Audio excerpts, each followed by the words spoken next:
Baik Bang Moto ataupun Ustadz Yusuf, silakan opening statement dimulai dari sekarang. Baik, Assalamualaikum warahmatullahi wabarakatuh. Rabbi sholli sholli wa yassir amri wahlul 'uqdatam min lisani yafqahu qawli, amma ba'd. Jadi kali ini dengan tema Isa dan Yesus menurut perspektif pandangan baik Kristen maupun Islam. Kalau dari Islam, Isa alaihissalam itu salah satu nabi yang dimulaikan yang masuk dalam jajaran nabi yang ulul azmi. Nah, itu yang dimana Isa itu mempunyai cobaan yang luar biasa juga terhadap dari kaumnya, dan Isa sendiri terus sebentar. Dan Isa sendiri juga di dalam Quran perspektif Muslim juga mempunyai banyak mukjizat yang semuanya itu dilakukan dengan biiznillah atau dengan izin dari Allah Tuhannya. Dan Isa juga mengajarkan untuk menyembah Tuhanku dan Tuhanmu, inilah jalan yang lurus. Yang lurus ini artinya Isa itu mengajarkan kepada umatnya untuk tetap menuhankan satu Tuhan yang tidak ada rangkapan di dalam dirinya maupun tidak ada rangkapan di luar dirinya, dan dirinya sendiri itu bukanlah Tuhan, tetapi hanya hamba atau seorang utusan biasa. Allah menerangkan bahwa Isa itu sama seperti manusia biasa yang hanya diberi nikmat kenabian, di mana dia biasa memakan makanan. Artinya ketika dia memakan makanan, artinya ketika dari makanan tersebut ada yang baik maka diserap tubuh dan tidak baik akan keluar dari tubuhnya. Sama seperti manusia biasa, hanya dia itu diberi nikmat kenabian oleh Allah Subhanahu wa taala. Dan seorang yang mempunyai akhlak yang baik, yang tidak yang menghormati ibunya.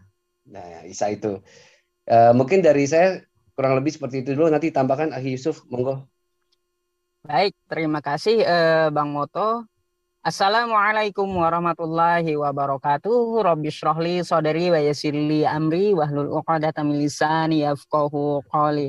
Alhamdulillahirabbil alamin. Assalatu wassalamu ala asrofil anbiya'i wal mursalin sayyidina wa maulana Muhammad wa ala alihi wa sahbihi wa barik wa sallim ajma'in. Amma ba'du. Ya, malam ini kita bertemu dengan tim FIC ya, yang mana malam ini kita membahas tentang Nabi Isa alaihi salam menurut Islam. Ya, saya akan menjabarkan dulu tentang Nabi Isa alaihi salam. Nabi Isa adalah orang yang benar. Nah, salah satu kebenarannya adalah menyuruh menyembah Allah. Tidak ada dia mengaku sebagai Tuhan, tetapi pengakuan dia yang ada adalah sebagai hamba. Sebagaimana tercantum di dalam Quran surah Maryam ayat 30. Qala inni abdullah ataniyal kitaba wa ja'alani nabiyya. Nah, jadi dia adalah seorang nabi. Dan Nabi Isa adalah orang yang diberkahi dimanapun dia berada. Wa ja'alani mubarakan ainama kuntu wa awsani bis sholati waz zakati ma dumtu hayya. Nabi Isa juga mengajarkan kasih dan berbakti kepada orang tua. Wa barram biwalidati walam yaj'alni jabbaron syaqiyya. Nah, jadi zalika Isa bin Maryam. Jadi benarlah apa yang dikatakan Isa putra Maryam. Kebenarannya seperti apa? Innallaha huwa rabbi wa rabbukum fa'buduh hadza shiratum mustaqim. Sesungguhnya dia Allah adalah Tuhanku dan Tuhanmu, maka sembahlah dia, inilah jalan yang lurus. Dan Nabi Isa itu diutus untuk Bani Israel. Jadi tidak ada keluar dari Bani Israel. Bukan untuk Bani Asia ataupun Bani yang lainnya kayak gitu. Di mana ayatnya? Di dalam Quran surah Ali Imran ayat 49. Wa rasulan ila Bani Israel. Dan dia diutus untuk Bani Israel. Jadi kalau kita melihat di dalam Al-Quran tentang Nabi Isa ini, Nabi Isa adalah orang yang benar gitu. Maka dari itu dia diakui sebagai seorang nabi yang sangat dihormati di dalam agama Islam. Hanya saja umat Islam di dalam mencintai Nabi Isa alaihi salam tidak gulu gitu, tidak berlebihan. umat Islam meletakkan sesuai dengan porsinya, sesuai dengan apa yang dikatakan oleh Nabi Isa itu sendiri, bahwa dia adalah seorang hamba. Nabi Isa juga diperkuat oleh Roh Kudus sebagaimana di dalam Quran surah Al-Baqarah ayat 87. Wa ayyatuka biruhil qudus. Bukan tercipta dari Roh Kudus, tetapi diperkuat oleh Roh Kudus gitu. Jadi seperti itu untuk penjabaran cuplikan Nabi Isa di dalam agama Islam. Banyak ayat-ayat yang lainnya, ya dia terlahir dari seorang perawan yang bernama Maryam, juga ada ayatnya di mana di dalam Quran surah Maryam ayat 17 gitu. Jadi pada intinya Nabi Isa adalah orang yang benar mengajarkan tauhid, tidak ada mengajarkan hal yang lainnya, dan dia juga diiringkan jejaknya dari jejak nabi-nabi dari bangsa Israel. Jadi seperti itu. Monggo silakan. Silakan tim Kristen ya, di reset waktunya. Oke, tim Kristen ya. Nanti setelah tim Kristen menyampaikan argumennya, aku minta tolong tim Muslim langsung disambut aja ya, karena aku mau izin dulu ya. Nanti aku masuk lagi ketika aku sudah ini ya. Silakan tim Kristen untuk menyampaikan argumentasinya. Baik, ya. Terima kasih buat tim MDM yang memberi kesempatan kami untuk mengabarkan Injil khususnya di Zoom ini. Shalom Aleichem, damai sejahtera kepada kita semua. Kaitannya dengan topik kita pada malam hari ini yaitu Yesus, mungkin ya tadi ya, boleh diperbaiki moderator, Yesus menurut Kristen dan Isa menurut Islam, ya seperti itu ya. Karena memang nggak ada persiapan, saya membuat materi seadanya aja ya. Jadi Yesus bagi kami, bagi iman kekristenan itu adalah penggenapan dari nubuat-nubuat yang terdapat di dalam kitab-kitab sebelumnya, atau lebih tepatnya lagi sudah dinubuatkan dari zaman Adam dan Hawa, di mana kitab-kitab sebelumnya khususnya untuk orang-orang Israel itu menantikan Sang Mesias. Nah, Yesus inilah sebagai penggenapannya itu, yang Yesus itu sendiri di dalam Lukas 24 ayat 44 menyatakan dirinya memang seluruh kitab-kitab menuliskan tentang Yesus. Itu poin pertama. Maksud tujuan Yesus itu sendiri adalah di mana dia itu Sang Firman yang diutus ke dalam dunia menjadi manusia, Yohanes 1 ayat 14 dan Yohanes 6 ayat 36, yaitu di mana Yesus sendiri yang menyatakan di dalam Yohanes 26 ayat 28, ini tujuannya, sebab inilah darahku, darah perjanjian yang ditumpahkan bagi banyak orang untuk pengampunan dosa. Nah, maksud tujuannya Yesus ini diutus, yang di mana Sang Firman itu diutus ke dalam dunia menjadi manusia, itu berkaitan tentang dosa. Nah, tentang kaitannya itu nanti kita bisa bicarakan di substansi pembicaraan kita. Juga dikaitkan di Yohanes 3 ayat 16, karena begitu besar kasih Allah akan dunia ini sehingga ia mengaruniakan anak yang tunggal, supaya barang siapa percaya kepadanya tidak binasa melainkan beroleh hidup yang kekal. Tentang hidup yang kekal. Tentang hidup yang kekal. Jadi itu loh maksud tujuannya, memberi hidup yang kekal. Ini bukan tanpa nubuat. Ini juga ada di dalam perjanjian, di kitab perjanjian lama, yaitu kitab Yeremia, khususnya Yeremia 31 ayat 31 sampai 34, di mana adanya perjanjian baru yang berkaitan tentang dosa. Itu bukan bentuk kitab loh, perjanjian baru. Itu bukan bentuk kitab. Jadi kita jangan berpikir kalau perjanjian baru itu adalah kitab, terus Yesus bawa kitab. Enggak seperti itu. Itu ada, bisa dibaca sama teman-teman, kaitannya sama dosa. Jadi inti kedatangan Yesus adalah berkaitan tentang memberi hidup yang kekal. Kira-kira seperti itu mungkin. Erben boleh dilanjutkan. Jadi memang kalau di dalam Alkitab itu ada beberapa gelar Yesus ya. Termasuk gelar Tuhan, artinya kurios, penguasa. Kemudian dia juga disebut sebagai anak Allah karena memang dia berasal dari Allah, firman Allah yang menjadi manusia. Tetapi juga dia disebut sebagai anak manusia karena memang dia memiliki awal kemanusiaannya dari rahim Maria. Dan Yesus satu-satunya anak manusia yang tak berdosa dan berkuasa mengampuni dosa. Yang berikut dia juga adalah Mesias. Mesias itu artinya yang diurapi. Dan inilah yang dinantikan seluruh umat perjanjian lama. Dan Yesus datang menggenapi. Kemudian kemesiasan Yesus itu nyata bahwa dia adalah raja. Di mana kerajaannya bukan dari dunia ini, tetapi kerajaan yang berasal dari surga. Kemudian Yesus juga disebut sebagai seorang nabi. Nabi itu artinya wakil Allah untuk berbicara dan menyampaikan isi hati rancangan Bapa itu kepada manusia. Maka Yesus satu-satunya nabi yang berasal dari surga, yang diutus oleh Bapa, sang pemilik surga itu. Baru yang berikut dia adalah imam. Imam itu artinya yang mewakili manusia kepada Allah untuk kepentingan manusia. Sedangkan Nabi yang mewakili Allah kepada manusia untuk kepentingan manusia dan juga untuk rancangan Allah. Baru Yesus juga di dalam Alkitab itu seorang guru. Makanya ajaran etika dan moral Yesus di dalam Alkitab itu sempurna. Baik hubungan kita dengan sesama, hubungan dengan suami istri, baik dengan orang lain, bahkan juga dengan pemerintah, itu diajarkan. Bahkan tentang etika dan moral, Yesus satu-satunya guru yang sempurna di dalam segala ajarannya. Kemudian dia juga adalah seorang tabib, di mana Yesus menyembuhkan banyak penyakit, termasuk yang lumpuh berjalan, tuli mendengar, bisu berbicara, buta melihat, bahkan orang yang mati dia hidupkan, bahkan juga orang yang kerasukan setan, jin, apapun itu semua yang merusak, diusir, diselamatkan, ditolong oleh Yesus. Baru Yesus ini juga menjadi hamba kepada Allah. Bahkan Yesus satu-satunya hamba yang taat sempurna kepada Allah, di mana dia melakukan seluruh kehendak Allah, bahkan seluruh karya Yesus adalah sesungguhnya dia melakukan kehendak Bapa itu sendiri. Jadi inilah gelar-gelar Yesus yang ada di dalam Alkitab. Dan ini setahu saya kalau mau dikaitkan dengan Isa, yang bisa ditemukan di dalam Quran itu hanya bicara tentang hamba dan nabi saja, tetapi yang lainnya tidak ditemukan. Dan itu haknya saudara kita Muslim. Nanti akan kita lebarkan lagi perbedaan-perbedaannya. Jadi Yesus anak Allah tidak dipahami orang Kristen bahwa ini makna biologis. Tetapi makna teologis seperti saya disebut anak Medan, tapi Medan tidak pernah melahirkan saya, tetapi menunjukkan identitas saya. Dan Tuhan juga untuk Yesus, kami tidak pernah memahami bahwa Tuhan untuk Yesus menunjuk bahwa dia adalah Bapa Yahweh, enggak. Tetapi bahwa dia adalah Sang Firman yang hadir menjadi manusia, dalam kemanusiaan dia diberikan kuasa di bumi, di surga, dan dia menjadi penguasa tunggal satu-satunya. Oke, itu saja.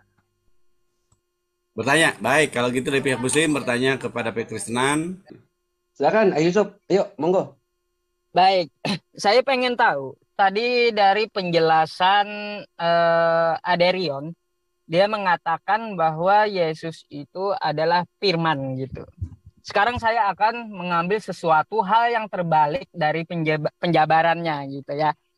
Di mana secara eksplisit Yesus mengaku bahwa dia berasal dari firman. Bukan berasal dari filsafatnya Yohanes atau tulisan-tulisan yang lain, tetapi pengakuan Yesus sendiri yang mana ya kita tahu Yesus ini dituhankan oleh teman-teman kita yang Kristen kan kayak gitu. Nah, di mana pengakuan dia bahwa dia berasal dari firman. Nah, jadi seperti itu. Tolong dijawab. Silakan Akimoto. Ya, menyambung dari Yusuf untuk pertanyaan kepada tim Kristen mengenai masalah nebuah atau nubuatan ya. Tadi juga Bro Aderion membawa tentang nubuatan dalam Perjanjian Lama. Mungkin nanti bisa dijelaskan secara eksplisit tentang entah kelahirannya, entah apa di dalam Tanakh itu, di mana Yesus ini dinubuatkan, karena pastinya ada korelasi antara Yirmiyahu dengan Brit Hadasah gitu kan.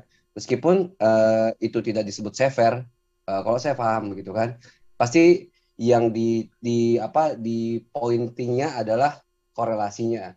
Nah, saya pengen tanya korelasi nubuatan antara Yesus baik di Tanakh maupun di Perjanjian Baru itu seperti apa? Kurang lebih seperti itu. Terima kasih. Silakan. Udah ya, cukup ya. Moderator gimana? Aku jawab yang pertama aja Bro Ade ya. Nanti pertanyaan yang kedua Bro. Siap. Jadi di mana Yesus mengaku bahwa dia adalah firman. Ajaran Kristen itu bersumber dari Alkitab. Dan Alkitab itu dituliskan oleh para penulis Alkitab, yaitu murid Yesus. Maka apa yang dituliskan oleh murid Yesus itu, itulah menjadi acuan kekristenan. Mengapa kami percaya kepada tulisan Yohanes? Karena memang Yohanes sendiri sudah memberikan kesaksian tentang siapa Yesus. Dan itu dituliskan dia di dalam surat 1 Yohanes, saya akan share screen. Mengapa kami percaya kepada Injil Yohanes? Ini alasannya. Apa yang telah ada sejak semula, yang telah kami dengar, perhatikan ya, baru yang telah kami lihat dengan mata kami, yang telah kami saksikan, yang telah kami raba dengan tangan kami tentang firman hidup. Siapa tentang firman hidup itu? Itulah Yesus. Itulah yang kami tuliskan kepada kamu. Hidup itu telah dinyatakan dan kami telah melihatnya. Dikatakan ya, kami telah melihatnya dan kami bersaksi dan memberitakannya kepada kamu tentang hidup yang kekal yang ada bersama-sama dengan Bapa yang telah dinyatakannya kepada kami melalui Kristus ya. Apa yang telah kami lihat, dikatakannya, yang telah kami dengar, kami beritakan kepada kamu juga, supaya kamu beroleh persekutuan dengan kami, dan persekutuan kami adalah persekutuan dengan Bapa dan dengan anaknya Yesus Kristus. Jadi kami tidak, karena Alkitab ini tidak ada ini yang didikte oleh Yesus kepada murid, tidak ada. Dan tidak ada gereja di dunia yang mengatakan bahwa Alkitab itu dikte dari Yesus, atau ditulis Yesus, atau diterima Yesus, tidak ada. Sejak gereja ada, sejak Yesus hadir di dunia ini, dalam catatan iman Kristen, sejarah Kristen, Yesus tidak pernah menerima kitab, tidak pernah menulis kitab, atau mendikte kitab. Jadi pertanyaan yang pertama tadi membuktikan bahwa apa yang ditanya itu tidak sesuai dengan iman Kristen. Iman Kristen itu berdiri di atas kesaksian dari para rasul tentang siapa Yesus Kristus. Lanjut bro. Siap. Terkait pertanyaan kedua itu sebentar aku cek. Pertanyaan kedua itu dinubuatkan di mana? Tanah. Tentu banyak ya Tuan Moto ya. Banyak yang nggak mungkin saya jabarkan di dalam waktu sesingkat ini. Cuman mungkin salah satunya aja aku sampaikan ya. Terkait di pertanyaannya di Daniel 7 ayat 13. Ini tentang mesianik kan, tentang Mesias, kedatangan manusia ini. Bahwa tampak datang dengan awan-awan dari langit seorang seperti anak manusia, datanglah ia kepada yang lanjut usianya dan ia dibawa di hadapannya, lalu diberikannya kepada kekuasaan dan kemuliaan dan kekuasaan sebagai raja, itu Mesias. Maka orang-orang dari segala bangsa, suku bangsa dan bahasa mengabdi kepadanya. Kekuasaannya itu adalah kekuasaan kekal yang tidak akan lenyap dan kerajaannya adalah kerajaan yang tidak akan musnah. Dan ini diperkuat, bukan diperkuat, dinyatakan sendiri oleh Yesus itu sendiri. Di dalam khususnya dari sebenarnya seutuhnya ya dari 63 sampai 64 lah ini. Tetapi Yesus tetap diam lalu kata imam besar, Imam Kayafas, Kohen Hagatul saat itu, demi Allah yang hidup, katakanlah kepada kami, apakah engkau Mesias, anak Allah atau tidak? Nah, Yesus menjawab, engkau telah mengatakan, akan tetapi aku berkata kepadamu, mulai sekarang kamu akan melihat anak manusia duduk di sebelah kanan yang maha kuasa dan datang di atas awan-awan di langit. Sama seperti yang dinubuatkan di kitab Daniel ini. Awan-awan dari langit seorang seperti anak manusia. Yesus juga ngomong seperti itu. Engkau mengatakan apa? Anak manusia duduk di sebelah kanan ini di dalam awan-awan, kan sama. Memang itu dinyatakan. Nah, apa tanggapannya imam besar? Ia menghujat Allah karena dia tahu persis, imam besarnya tahu persis Mesias ini adalah sosok yang ilahi.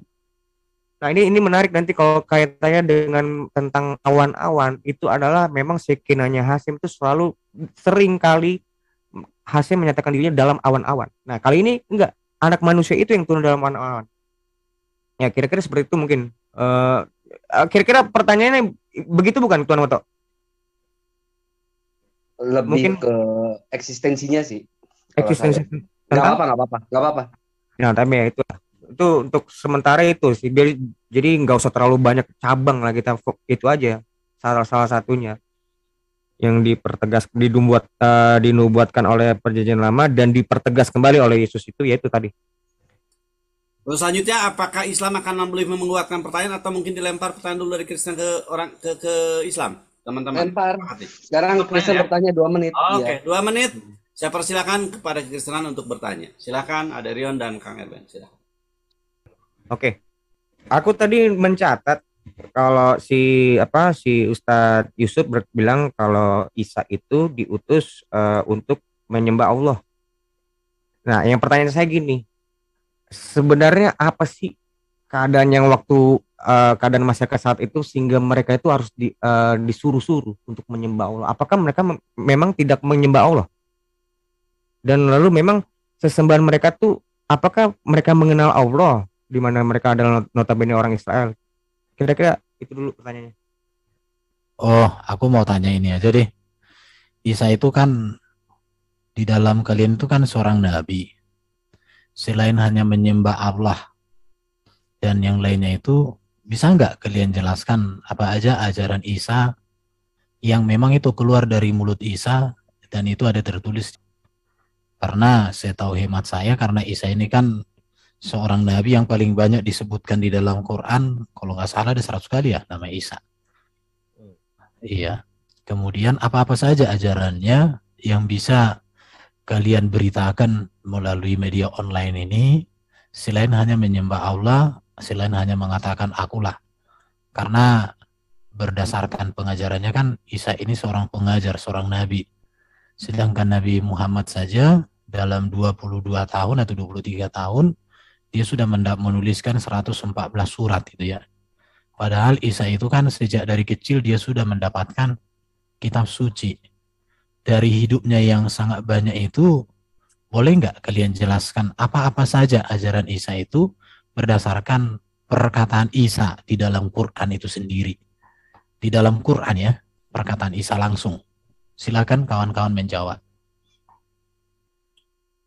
Silakan Bang Moto duluan, nanti saya jelaskan itu yang pertanyaan. Iya, silakan. Ahi, Saya bentar, nggak bisa bentar. ngomong banyak, silakan dilanjut. Lanjut Ahi Yusuf dulu sebentar. Dijawab Saya dulu, tambahin. silakan dari pihak Muslim. Oke. Saya menjawab pertama untuk Aderion secara ringkas saja di dalam Quran surah Al-Maidah ayat 46. A'udzubillahi minasyaitonirrajim. Bismillahirrahmanirrahim. Wa qaffayna ala atharihim bi'isa bani Maryam musaddiqan lima baina yadayhi minat Taurah. Jadi Aderion ya, Nabi Isa itu diutus untuk menegakkan Taurat dan diiringkan jejaknya dari nabi-nabi terdahulu gitu untuk mengesahkan Tuhan Maha Pencipta. Nah, jadi seperti itu. Itu referensinya Al-Maidah 46, dia mengikuti menegakkan hukum Taurat terdahulu. Terus apakah mereka mengenal Allah pada di zaman itu? Nah, jadi begini. Nabi itu diutus dengan bahasanya masing-masing. Jadi mereka mengenal dengan bahasa apa, sebutan apa di waktu itu. Nah, seperti itulah bahasanya. Karena ada tertera di dalam Quran surah Ibrahim ayat 4, wa ma arsalna mir rasulin illa bilisani qaumihi liyubayyina lahum. Kami tidak mengutus seorang rasul pun melainkan dengan bahasa kaumnya agar ia dapat memberi penjelasan dengan terang kepada mereka. Jadi seperti itu jawabannya ya, Aderion ya. Nah, yang penting Nabi Isa itu datang ke muka bumi untuk menegakkan tauhid. Jadi seperti itu. Untuk pertanyaan Erben, Bang Erben ini.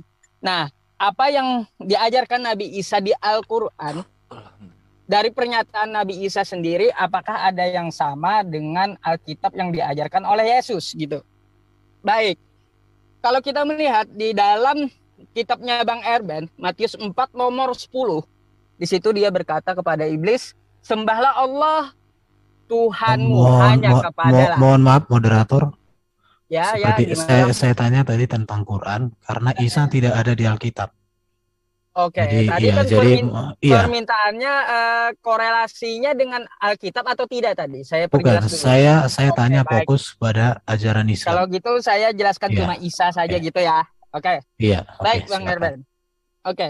Di dalam Quran, seperti pembukaan saya tadi, Quran surah Maryam, apa yang diajarkan Nabi Isa itu mengaku sebagai seorang hamba. Qala inni Abdullah ataniyal kitaba wa ja'alani nabiyya. Dia mengaku seorang utusan gitu, dan dia seorang nabi. Itu Nabi Isa.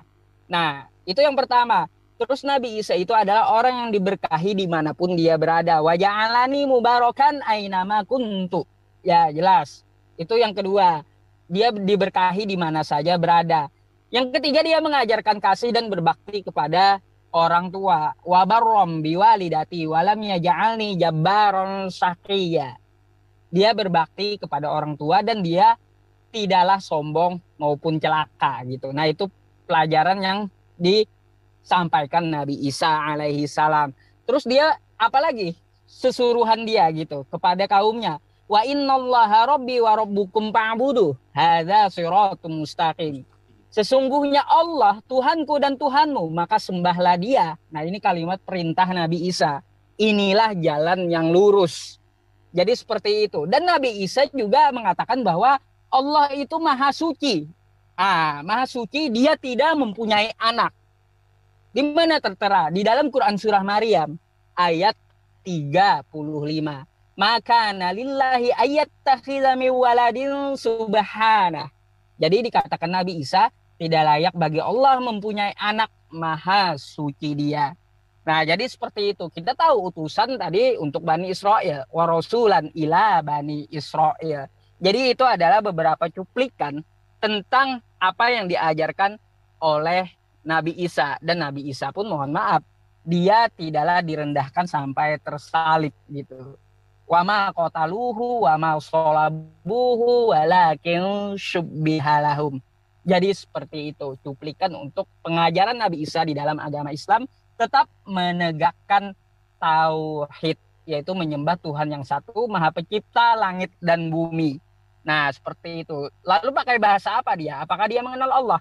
Nah, itu memakai bahasa dia sendiri dengan cara mengenal Tuhannya. Jadi seperti itu. Silakan Bang Moto. Udah tanggung 42 itu. Ya udah saya tambung dikit ya. Jadinya sebentar saya mau share screen, start now. Stop dulu timer. Bang Moto sustain. Iya, yang tadi sebutkan, RB minta apa aja sih yang diajarin gitu ya. Dalam surat Maryam ayat 31, dan dia menjadikan aku seorang yang diberkahi di mana saja aku berada, dan dia, di sini maksudnya Allah, memerintahkan kepadaku melaksanakan salat dan menunaikan zakat selama aku hidup. Dan juga diperkuat juga nanti di surat Al-Maidah. Di sini katakan sesungguhnya telah kafirlah orang-orang yang berkata, sesungguhnya Allah ialah Al-Masih putra Maryam. Nabi Isa alaihissalam mengajarkan sholat, berzakat, dan juga mengajarkan kafirlah orang yang menuhankannya. Baik, menuhankan Tuhan tiga. Itu kurang lebih Bang Moto ya. Mohon maaf ya, nggak sampai aku dengar. Siap. Oke. Baik, waktunya tim Muslim sudah habis. Sekarang waktunya tim Muslim yang bertanya ya. Iya. Oke, tim Muslim bertanya selama 2 menit, dihabiskan waktunya 2 pertanyaan maksimal, dimulai dari sekarang. Baik, ada satu pertanyaan biar lebih eksplisit mengenai apa yang sering digadang-gadangkan oleh pemahaman Kristen terhadap Tanakh di dalam Yesaya 7:14. Di situ dikatakan bahwa nubuatan Yesus pun ada di sana gitu. Nanti saya minta baik Erben maupun Aderion untuk menjelaskan mengenai masalah Yesaya 7:14 ini. Bagaimana cara ini tuh bisa kena atau ini memang nubuatan untuk Yesus? Itu pertanyaan yang pertama dari saya. Jadi gini, pertanyaan saya selanjutnya silahkan dibuka aja waktunya. Tadi saya menanyakan tentang adakah pengakuan Yesus dia berasal dari firman gitu. Nah, tetapi dijelaskan melalui eksegesisnya Yohanes dan yang lainnya gitu, menurut tulisan-tulisan yang lain, tetapi tidak ada menurut Yesus. Ya sudahlah kalau seperti itu. Nah, sekarang saya mau bertanya kembali gitu. Adakah dia mengaku bahwa dia berasal dari ruh Tuhan gitu? Oke, coba silakan. Artinya pertanyaan itu kembali lagi seperti pertanyaan yang pertama. Jadi saya harus tegaskan ulang bahwa Alkitab ini adalah kesaksian para rasul, bukan dikte dari Yesus. Dan kesaksian para rasul itulah yang menjadi dasar iman Kristen. Dan apa yang disaksikan mereka itu dalam pimpinan Roh Kudus. Di dalam Alkitab yang dituliskan para rasul itu dengan tegas mengatakan bahwa Roh Kudus akan turun atasmu. Itu dikatakan oleh malaikat itu kepada Maria. Roh Kudus turun atasmu dan engkau akan mengandung. Dan anak yang kau lahirkan itu akan disebut anak Allah yang Maha Tinggi. Disebut namanya Yesus. Sebab dialah yang akan membebaskan umatnya dari dosa mereka. Jadi itu menegaskan bahwa memang Yesus itu dikandung oleh perawan Maria, artinya bahwa itu bukan benih biologis sebagaimana manusia pada umumnya, tetapi memang firman Allah hadir inkarnasi di dalam rahimnya dan oleh kuasa Roh Kudus, Roh Allah sendiri yang mendiami. Itu yang bisa dipahami. Jadi tidak pernah Yesus mengatakan aku dikandung dari Roh Kudus. Karena seluruh Alkitab itu ditulis setelah Yesus terangkat ke langit, ke surga. Tidak ada Alkitab perjanjian baru yang ditulis di masa Yesus. Yesus ngomong, murid-murid sini tulis. Hai Markus tulis. Nggak ada seperti itu. Itu yang mau saya tegaskan. Untuk yang Yesaya itu, Ade boleh silakan. Ya, kalau di saya ditegaskan kan ada nih, sebentar aku share screen ya. Ini ada di kitab Matius. Matius berapa nih? Matius 1 ayat 23 kan. Sesungguhnya anak dari itu akan mengandung dan melahirkan seorang anak laki-laki dan mereka akan menamakan dia Immanuel, yang berarti Allah menyertai kita. Nah, perlu diingat, bukan berarti Yesus bernama Immanuel. Nah, seperti itu. Tuhan arti itu Allah menyertai kita. Melalui namanya itu yang adalah Yesua Yasa. Yesua itu kan artinya Yod Hewa Yasa yang menyertai, yang menjadi juru selamat kita. Nah, melalui karyanya dialah karya keselamatan itu dikerjakan pada kita. Begitu juga dengan ini. Yesaya 9 ayat 14 kan. 9 ayat 6. Apakah yang dimaksud ini kan mereka menyebutkan itu Hizkia. Apakah namanya itu penasihat ajaib? Allah yang Maha Perkasa, Bapa yang kekal, Raja damai? Kan enggak. Kan kalau misalnya teman-teman berspekulasi, kan Yesus namanya bukan Immanuel. Ini bukan dalam arti nama diri, bukan. Pemaknaan kata nama itu orang Yahudi dengan kita itu berbeda, Pak. Berbeda, kulturnya itu berbeda. Nama itu kalau disebut dia Immanuel bukan berarti namanya di KTP adalah Immanuel, enggak kayak gitu. Ini berkaitan dengan karya keselamatannya. Karya keselamatan yang akan nanti dikerjakan untuk menyelamatkan umatnya dari dosa ini. Lihat ayat 21 ini. Itu kayak kalau yang penjelasan yang bisa aku sampaikan, dan ini memang di yang terkait Yesus itu sendiri itu kan ada di Wahyu 1 ayat 8 kan. Aku adalah Alfa Omega, firman Tuhan Hashem, yang ada dan yang sudah ada dan yang akan datang, yang Maha Kuasa. Gitu. Begitu juga tadi juga saya membenarkan betul LRB itu yang dikatakan oleh Erben.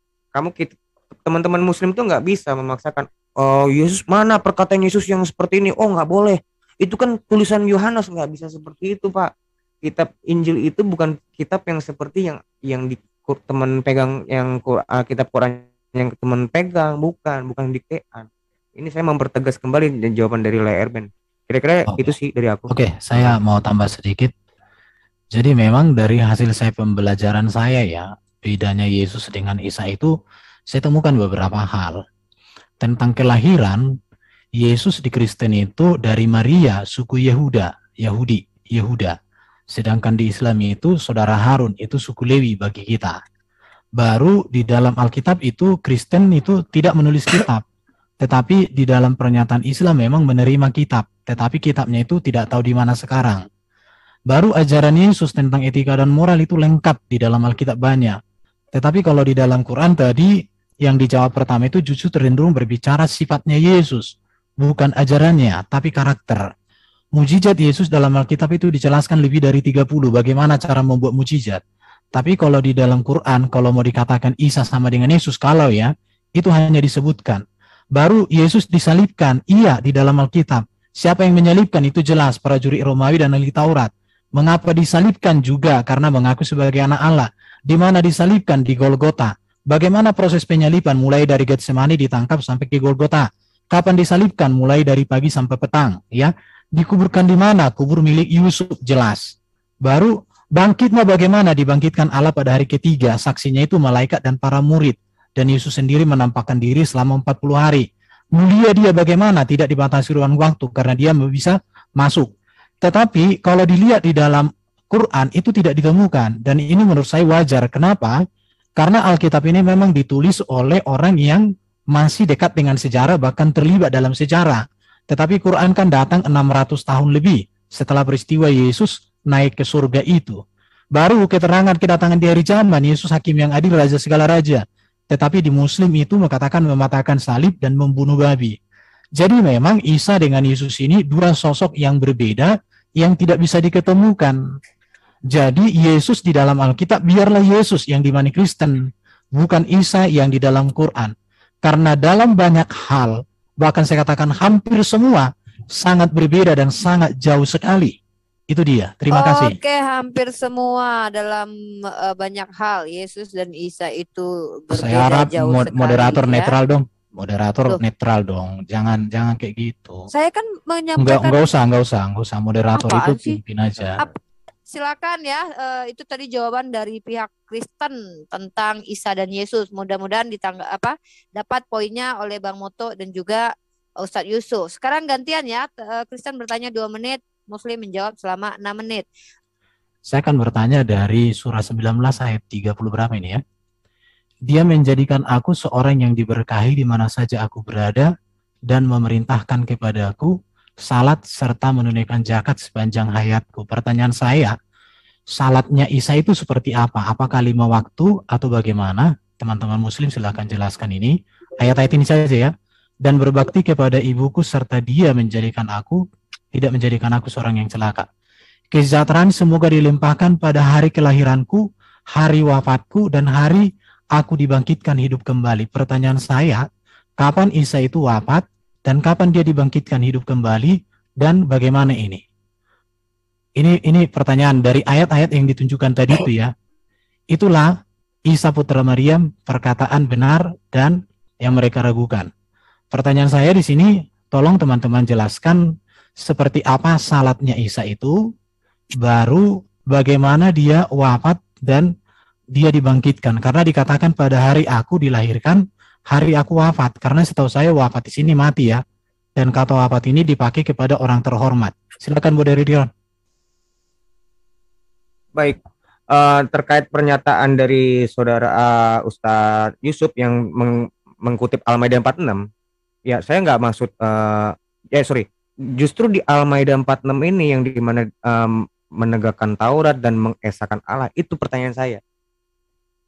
Pertanyaan saya itu, apa urgensinya? Apakah pada saat itu orang-orang Israel itu tidak menyembah Allah, dia menyekutukan Allah saat itu, sehingga harus turun ini Isa ini diutus. Kan sepertinya saya ngeliat itu kan pekerjaan imam, pekerjaan dalam pemuka agama aja. Kenapa mesti ada nabi turun gitu? Kan mereka kan juga diajarin tentang Taurat toh. Oke, kenapa Nabi harus turunkan mereka diajarkan tentang Taurat? Kurang lebih gitu ya, Bang Moto dengan Ustaz Yusuf. Monggo untuk disambut pertanyaan dari teman-teman kita Kristen. 6 menit dimulai dari sekarang. Silakan Ya, Kang Moto dulu. Tadi juga sebentar, saya juga lupa tadi menyitir yang awal. Tadi juga Erben bilang waktu Yusuf itu bilang masalah Isa, oh tidak ada Isa tuh dalam kitab kami itu nggak ada gitu kan. Saya mau kasih screen dulu sebentar. Iya di Arabic Sudanis. Ya di Yohanan 17 nomor 3 di sini dalam Arabic Bible-nya tetap mengekalkan Isa Masih ya. Jadinya Erben mungkin nggak tahu kalau misalnya Kristen Arab itu tetap menggunakan Isa Al-Masih, sehingga statement dia tuh yang awal tuh salah. Terus mengenai apalagi tadi ya salat ya. Salat itu seharusnya kita nanya salat itu seperti apa? Karena dalam Lukas 6 nomor 12 di sini huwa ben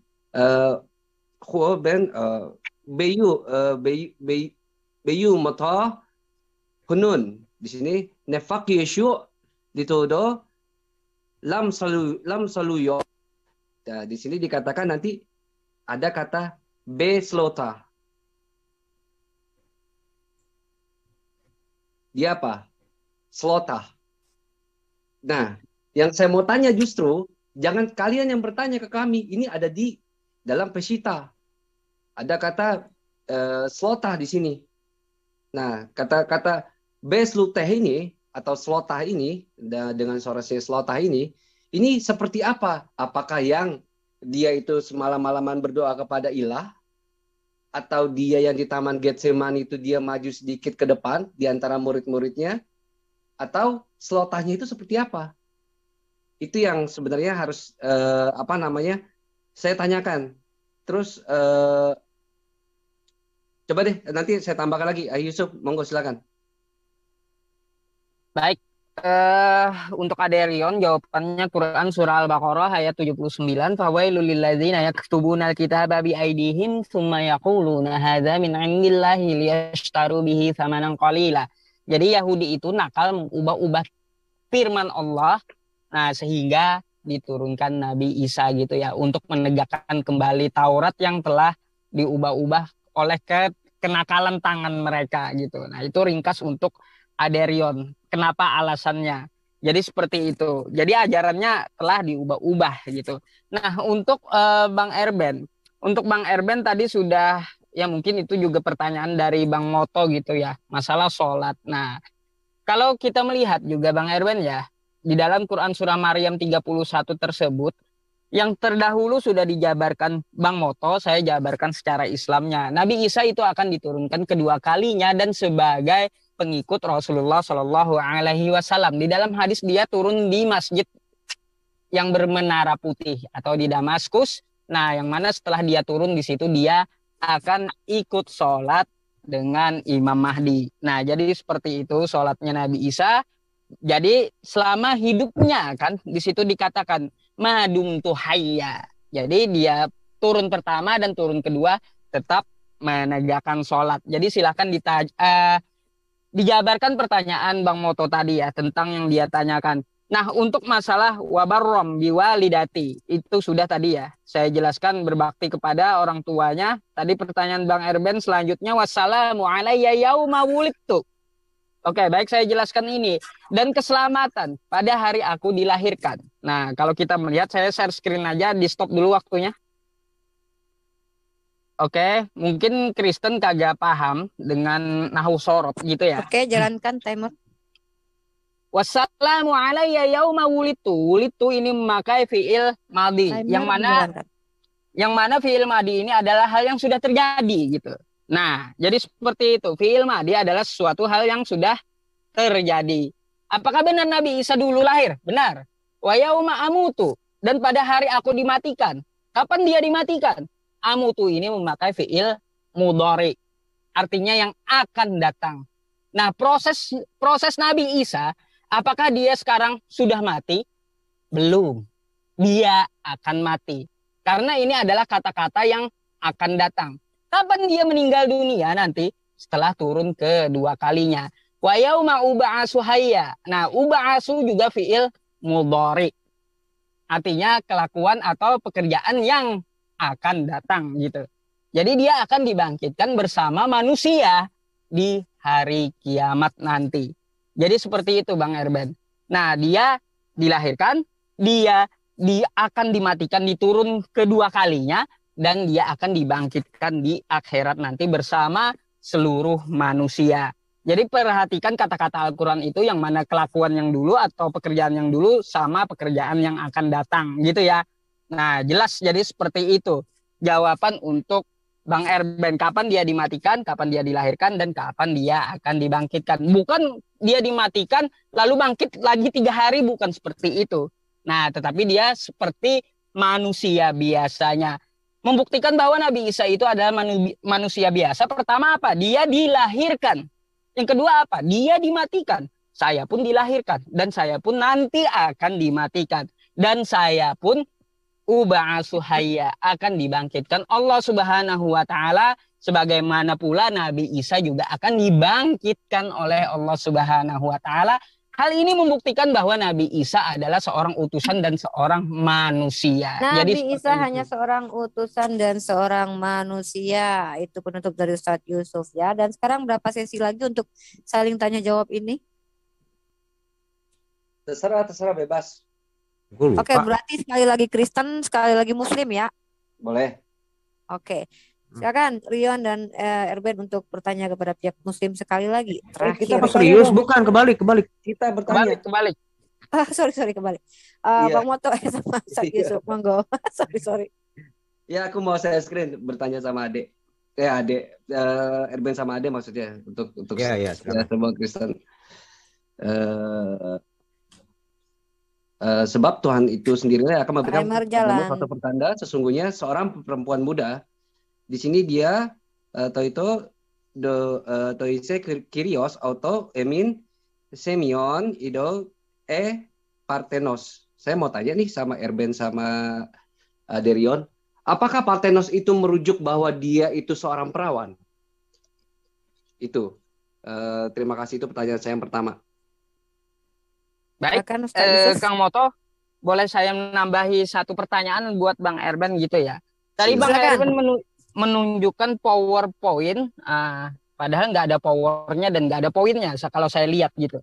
Jadi seperti itu. Di poin 2 tadi saya melihat ya, kalau nggak salah, di situ Yesus katanya tidak menulis kitab. Nah, tidak menulis kitab di datanya. Lalu mengapa? Dari mana kitab yang dipegang oleh Bang Erben sekarang, dari Kristen sekarang, kalau bukan dari Yesus? Itu dari mana kitabnya? Ya, itu yang pertama. Nah, apakah dari kesaksian? Kalau itu dari kesaksian, maka saya minta yang dikatakan oleh Yesus, aku telah mensahkan Bible, sebagaimana yang diselidiki Lukas dan sebagaimana yang disaksikan oleh Matius, Markus, dan Yohanes. Di mana pengesahan itu dan di mana pasal serta nomor ayatnya. Silakan. Oke, silakan diriset lagi waktunya. 2 pertanyaan telah disampaikan ya. Oke, thank you. Silakan, ini terakhir ya, yang akan dijawab oleh teman-teman Kristen. Setelah itu kita akan closing statement. Iya betul. Jawabannya memang seorang perawan anak darah. Nah, ini aku lagi mau nyari bukunya. Aku pegang bukunya, cuman belum dapat nih halaman berapanya ya. Memang di dalam teks itu tentang Parthenos itu, mereka itu kan menyebutnya itu kalau nggak salah Ha'alma ya. Di dalam teks aslinya Ha'alma. Iya. Itu sebenarnya memang teks kalau di dalam Septuaginta itu memang disebutnya Parthenos, bro. Yang kita pakai ini sekarang, kitab ini memang berdasarkan dengan Septuaginta.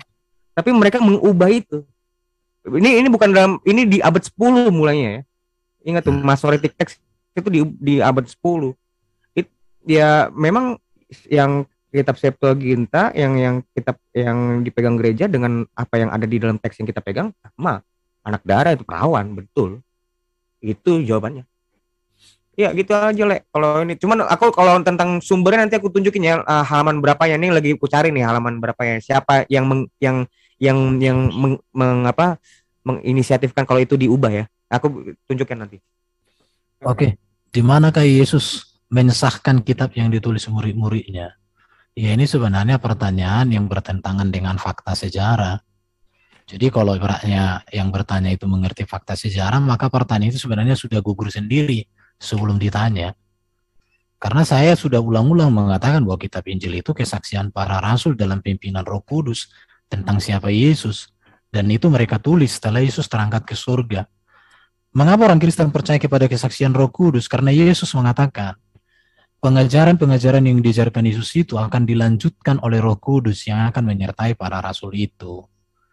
Baru tadi kalau ada pertanyaan tentang apa tadi? Tentang Yesus di dalam Alkitab itu bersujud. Iya. Bisa kami jelaskan karena memang orang Yahudi itu 3 kali sehari mereka berdoa, sama seperti Daniel yang berdoa mengarah ke Yerusalem. 3 kali sehari, yaitu pagi jam 6, siang jam 12, dan petang jam 6. Itu sudah menjadi budaya Yahudi. Jadi Yesus itu hadir dalam budaya Yahudi, maka dia melakukan itu. Tetapi kalau di Quran, bisa nggak kalian jelaskan seperti apa? Jadi saya tadi sebenarnya kan bertanya sama kawan-kawan berdasarkan Quran. Kalau kami bisa dijelaskan, karena memang Yesus sebagai seorang Yahudi. Nah, di situ. Baru tadi ada bro itu mengutip, ada kata Isa di dalam bahasa Arab Alkitab. Tetapi Isa yang ada di dalam bahasa Arab itu, tetap dikatakan bahwa dia adalah mati, bangkit, dimuliakan, dan naik ke surga. Beda dengan Isa di dalam Quran seperti PowerPoint yang saya tunjukkan tadi. Bagi kalian nggak ada powernya dan nggak ada poinnya. Kenapa? Karena memang kalian menyangkali. Ini bukti-bukti perbedaan itu. Jadi kalaupun saya setuju Isa dalam versi Alkitab bahasa Arab, tetap nanti akan sama dengan Yesus dalam versi Alkitab. Tetapi tidak akan sama dengan Isa dalam versi Quran. Sangat banyak perbedaannya. Bagaimana tubuh mulia Yesus itu dimuliakan, menampakkan diri, ada saksinya. Karena dia menampakkan 40 hari bukan hanya kepada 1-2 orang. tapi kepada 500 orang sekaligus pun ada. Baru disaksikan oleh banyak orang dan malaikat. Baru untuk apa Yesus naik ke surga? Menyediakan tempat bagi orang percaya. Tapi Isa untuk apa naik ke surga, ke langit? Nggak tahu kita. Baru dampak dari semua peristiwa yang terjadi kepada Yesus ini apa? Manusia dipulihkan, manusia diselamatkan. Tetapi Isa, apa pengaruhnya? Dia naik ke langit itu tidak bisa dijelaskan di dalam Quran. Baru untuk apa Isa datang di hari zaman juga nggak bisa dijelaskan. Jadi memang kalau Isa dalam versi Quran bahasa Arab, oke-oke saja. Tetapi kalau Isa dalam versi Kalau Isa dalam versi Alkitab bahasa Arab, oke-oke saja. Tetapi kalau Isa dalam versi Quran, itu memang sosok yang berbeda sejak lahirnya sampai dia terangkat ke langit, itu sangat berbeda sekali. Dan ini tidak bisa kita sama-samakan, memang berbeda. Jadi kalau di dalam Quran dikatakan bahwa Yesus itu Isa itu sebagai seorang nabi wajar. Kalau dikatakan sebagai seorang hamba itu wajar, tidak masalah bagi kami. Kenapa? Karena Alkitab kami ini sudah dituliskan 600 tahun sebelum Quran. Dan gereja aman-aman saja dengan Alkitab ini bahwa Yesus Tuhan kurios, Yesus anak Allah, Yesus anak manusia, Yesus Mesias, Yesus Raja, Yesus Nabi, Yesus Imam, Yesus Guru, Yesus jalan kebenaran dan hidup, Yesus garam dunia, terang dunia, dia kebangkitan, dia roti hidup, dia air hidup. Ada banyak lagi gelar-gelar yang kepada Yesus. Ini sedikit yang saya tuliskan. Jadi kalau kalian mengatakan bahwa PowerPoint ini nggak ada powernya, bagi orang yang mengerti, ini sudah menggetarkan hati mereka. Jadi makanya saya pernah katakan bahwa kalau mau disamakan Isa dengan Yesus di dalam Al-Quran dengan Alkitab, maka apa yang ada di dalam Quran itu adalah sebagian kecil dari gelar-gelar Yesus di dalam Alkitab. Karena hanya hamba dan seorang nabi, ini doang, yang dua ini. Sementara yang lain enggak di situ. Jadi tidak apa-apa, karena kita memang dialog ini kan menunjukkan perbedaan, karena perbedaan itu indah. Dan biarkanlah para penonton menyaksikan. Orang Kristen percaya kepada Alkitab karena Alkitab ini dituliskan oleh murid-murid Yesus langsung yang hidup, makan, melayani bersama dengan Yesus, yang melihat ajaran Yesus, yang menyaksikan segala perbuatan Yesus. Demikianlah dulu dari saya. Terima kasih. Aku tambahin dikit. Masih ada waktu nggak? Habis bro. Habis waktunya Rion, sayang sekali. Baru dapat. Dia udah langsung aja 20 menit udah kita 20 menit nanti langsung bantah-bantahan. Oh, 20 menit gitu. berarti Iya. enggak ada dua sesi ya. 20 Nggak menit usah, langsung aja. gimana? Siap. Langsung closing statement ya. Oke. Iya, lebih enak ya. Oke, silakan dimulai. Ayo, lu dulu apa gua dulu deh, Sweet?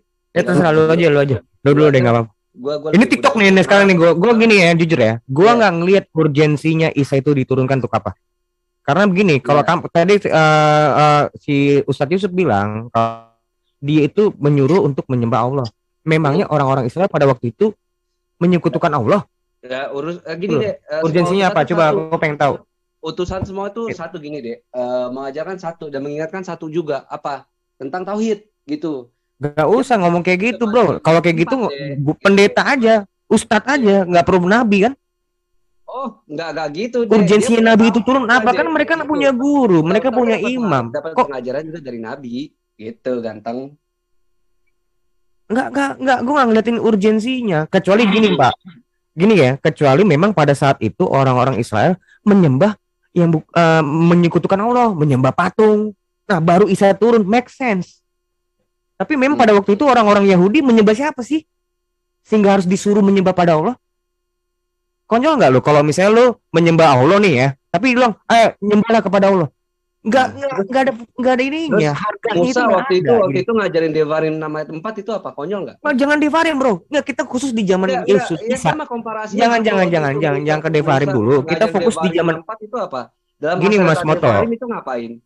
Nggak gini Mas Moto. Gue tak pengen tahu pada saat Isa itu turun, urgensi atau keadaan saat itu yang keadaan seperti apa sehingga mereka harus disuruh menyembah kepada Allah. Apakah mereka tidak menyembah kepada ilah yang mereka sembah?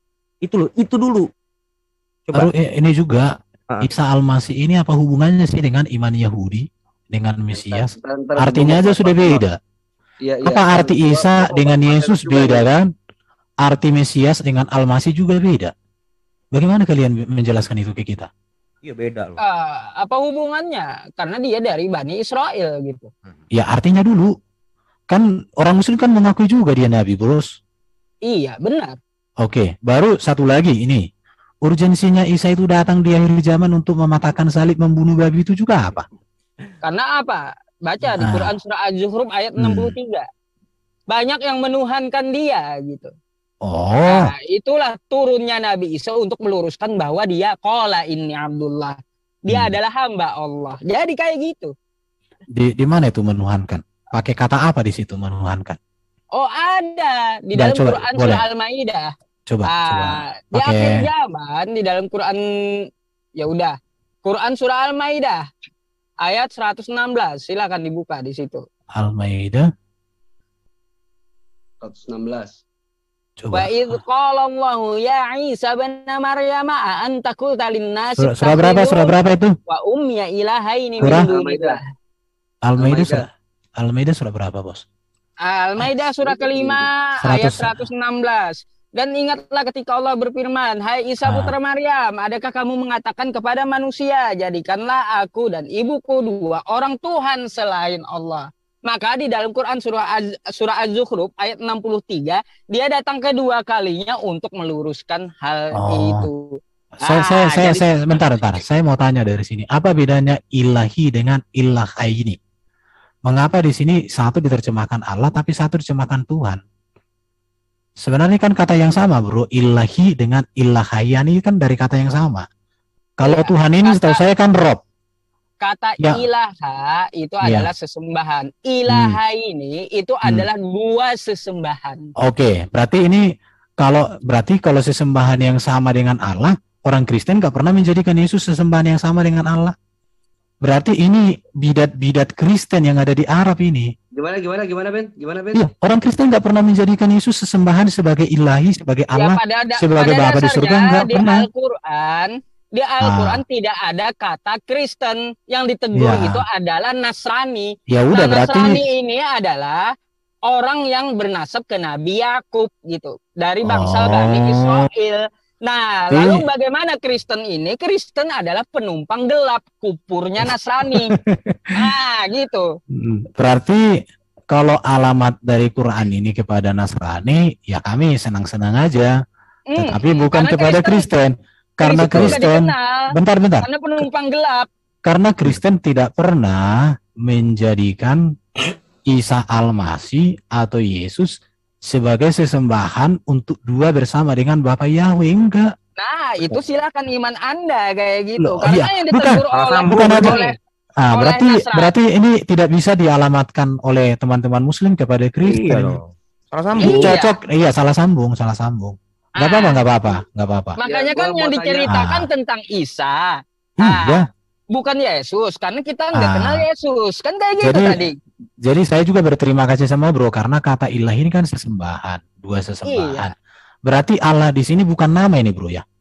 Karena kan kalau nama kan Ismul Zat, karena dia kan adalah nama. Bagaimana ini kok bisa berubah ilahi? Nanti di ayat lain ada ilahad juga loh. Baru ada ilahu. Kok bisa nama berubah? Nama Yusuf? Sebentar. Apa nama Yusuf itu ibaratnya di SD kamu Yusuf, di SMP kamu Yusuf, baru di SMA kamu Yasab, di kuliah kamu Yosop. Bisa gitu nggak nama? Astaga. Gini, linguistik Arab berbeda dengan Indonesia. Oke, coba. Dengan Indonesia. Sebentar. Ilaha ini. Ilaha adalah sesembahan. Ilahun itu sesembahan. Itu adalah isim. Ilaha ini dua sesembahan. Itu linguistik Arab. Oke, aku mau tanya, Bro. Maryam ini nama kan? Maryam nama. Oke, coba tunjukkan dulu di dalam Quran ada nggak nama Maryam berubah menjadi Maryam, Maru'um, Mara'am? Kalau ini nama. Kenapa kalau nama Allah bisa berubah, tetapi nama manusia nggak bisa berubah? Mana nama Allah bisa berubah di mana? Ini ilahi dengan ilahayu. Dengan ilahu itu adalah sesembahan. Allah adalah nama. Lihat ini. Di dalam ayat yang sama ada kata ilahu dengan ilahi. Ini di ayat yang sama. Bukan nama, benar. Bagaimana ini nama? Kok bisa di dalam ayat yang sama ilahu dengan ilahi? Sedangkan Maryam. Yang mana? Ini ilahi. Ini ilahi. Mantap. Ilahu teks Arabnya itu ilahu apa Allahu itu? Saya tanya yang Muslim. ini membuat software ini menurut saya lebih cerdas dari Bro. Bentar, saya Nggak tanya apa-apa. yang Muslim. Saya Nah, tanya Allah yang itu. Muslim. Saya Kang tanya saya, Moto tanya itu. saya, Oke, tanya aku. oke. Nah, Oke, itu oke. tulisannya Makasih. Allah kah teksnya itu atau ilahu?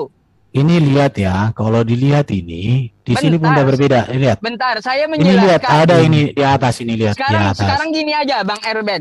Saya bacakan ayatnya ya. Silakan Anda dengarkan gitu ya. Ini Apakah supaya- saya menyebutnya ilahu Mohon atau maaf Bro, Allahu gitu? mohon maaf. Karena gini ya, menurut hemat saya yang membuat ini juga orang mungkin lebih hebat dari Bro. Tidak mungkin ini ilahu, kalau ini nama menjadi ilahi.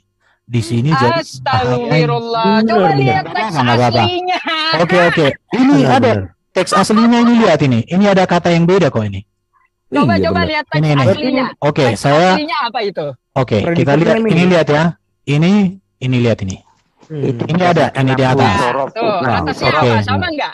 Ini Nah, ini di bawahnya enggak ada ini di bawahnya. Oh iya. Ini benar. ada. itu bacanya apa? Bacanya Bener. apa? Bacanya Iya, ya menurut saya gini, Bacanya saya apa? tanya aja. Coba tunjukkan saya di dalam Bacaannya Quran apa? nama Maryam itu ada berubah. Maryam, Ini aku Maryam, bantu jawab ya. Merom. Jangan dulu ke Maryam. Itu tuh Oh. yang Isa, Oke, yang saya Isa pikir- itu ada tambahannya. Oke, biar. oke, terima kasih. kok Menurut ditutup? saya tidak kondusif, tidak kondusif. Sumber sudah ditentukan 2. Iya dong. Oke. Nggak kondusif Ini- dong. Oke, Kondusif Bang dong. Boris, nanti Pak Teno. diselesaikan dulu. Nah ini saya share lagi kalau kondusif. Ini teman-teman, artinya saya hanya bertanya saja. Saya rasa penasaran. Contoh ini ilahu, di sini ilahi, di sini ilahaya ini. Bagaimana bisa nama dalam satu ayat kok bisa berubah? Dan ini ada bedanya ini dengan ini. Nah itu. Astagfirullah. Ya nggak apa-apa. Kenapa bisa nama itu kok berubah?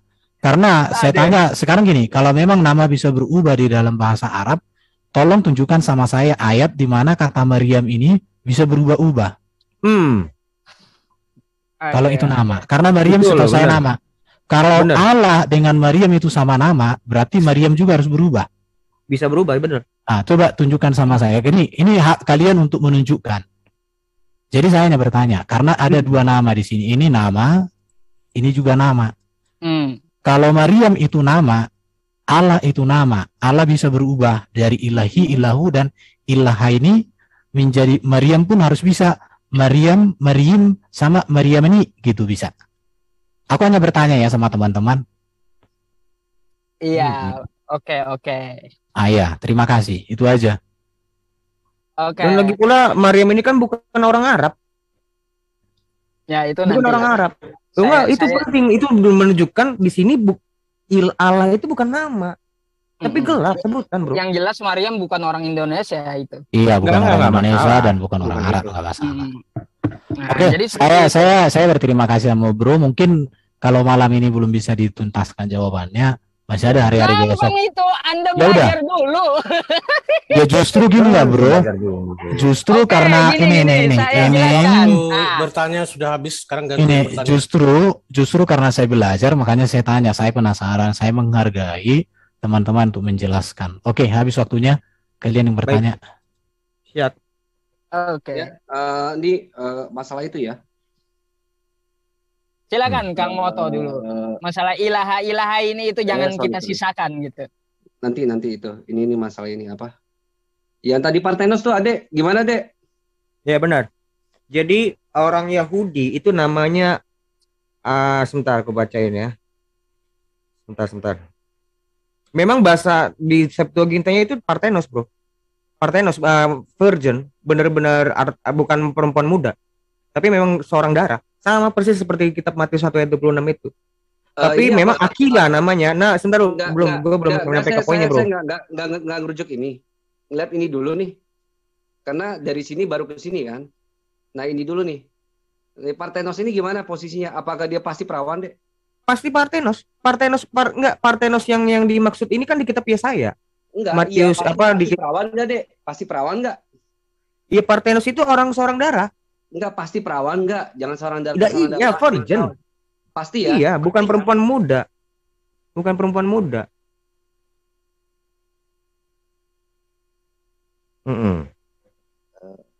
Nanti kasih waktu saya ya buat ngejelasin bahasa Arabnya tadi. Oh iya. Sorry. Bentar. Baik, saya tutup mic dulu, Kang Moto, buat tertawa dulu.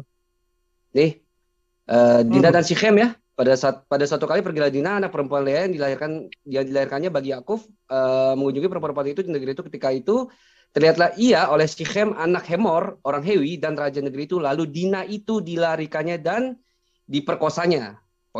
Stressing point ada di nomor 3. Tetapi terikatlah hatinya kepada Dina, anak Yakub. Ia cinta kepada gadis itu lalu menenangkan hati gadis itu. Perhatikan, Dina di sini sudah diperkosa ya. Dina di sini disebut apa? Nomor 3. Kai proses ken te pauhe dinas tes dugatros Yakov kai egapesen ten Partenon. Kenapa disebut Partenon juga? Kurang paham nih kalau kejadian 3 analisa kalimat di sini sebenarnya, lihat ya. Tetapi terikatlah hatinya kepada Dina anak Yakub. Siapa Dina di sini? Anak gadis itu. Di sini tidak berbicara dia setelah diperkosa, di sini tidak. Karena ini kan cerita, ini analisa kalimat aja. Oke, saya bisa jawab itu dari sarapan pagi yang paling disampaikan Aderion tepat. Ada materinya sarapan pagi nih. Ibu Rita Wahyu seorang bisa bahasa Ibrani dan Yunani. Oke. Ini. Ini saya tunjukkan Ibu Rita Wahyu ya. Ini Septuaginta. Partenos itu anak darah itu, gadis itu, perawan itu. Ya. Terus? Ya udah. Nah ini gimana nih, Ben? Itu analisa kata aja. Jadi itu berbicara. Analisa kata dari iya. Ini analisa. Jadi coba pahami aja dulu, pahami ceritanya. Itu kan kisah. Iya. Kisah. Ini kan si Dina nih. Dina ya. Coba, pada suatu kali pergilah Dina anak perempuan Lea yang dilahirkan bagi Yakub mengunjungi perempuan-perempuan di negeri itu. Ketika itu terlihatlah ia oleh Syichem anak Hemor orang Hewi, raja negeri itu. Lalu Dina itu dilarikan dan diperkosa. Tetapi terikatlah hatinya kepada Dina anak Yakub. Ia cinta kepada gadis itu, lalu menenangkan hati gadis itu. Oke. Iya, gadis di sini. Oke. Dina kan udah diperkosa nih, berarti udah nggak prewi ya. Di sini udah nggak prewi nih, ya kan? Nah, terus dia tetap dipanggil gadis kan? Apakah Dina yang di sini nggak menjamin, Ben? Loh, bukan. Gadis, bentar. Dia pakai neanis. Oke. Yang menulis itu tahu siapa? Ini dulu. Bentar. Kita analis. Oke. Kejadian 34 yang menulis siapa? Ini dulu, Ben. Enggak. Kau jawab dulu dong. Kau jawab dulu, Ben. Enggak bisa begitu. Oke, kalau kamu tidak bisa jawab, saya yang jawab. Saya kasih tahu. Yang menulis ini adalah Musa. Jarak Musa dengan kejadian itu sudah, kalau zaman Abraham itu sudah 400-an tahun. Jadi Musa mengisahkan tentang Dina yang perawan itu. Tetapi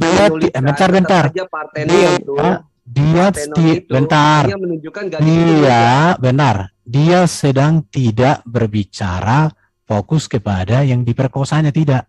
Tetapi kepada Dina yang diperkosa. Dan Dina itu di situ disebutkan sebagai seorang yang perawan gadis. Jadi ini itu. Jadi kalau ya nggak apa-apa. Kami sudah jelaskan. Kamu punya hak keberatan untuk tidak setuju, nggak apa-apa. Iya, karena nggak apa-apa. Kamu nggak mesti perawan, Ben. Enggak. Kalau menunjukkan sebentar ya. Partenos, Ben. Perempuan muda, tapi lepas dia mau perawan atau tidak, itu nggak jaminan Partenos itu berarti dia itu seorang perawan. Oke, saya kasih analogi samamu. Ketika satu peristiwa diberitakan, seorang anak SMA diperkosa, diberitakan oleh TV, anak perawan itu akan disebutkan begitu.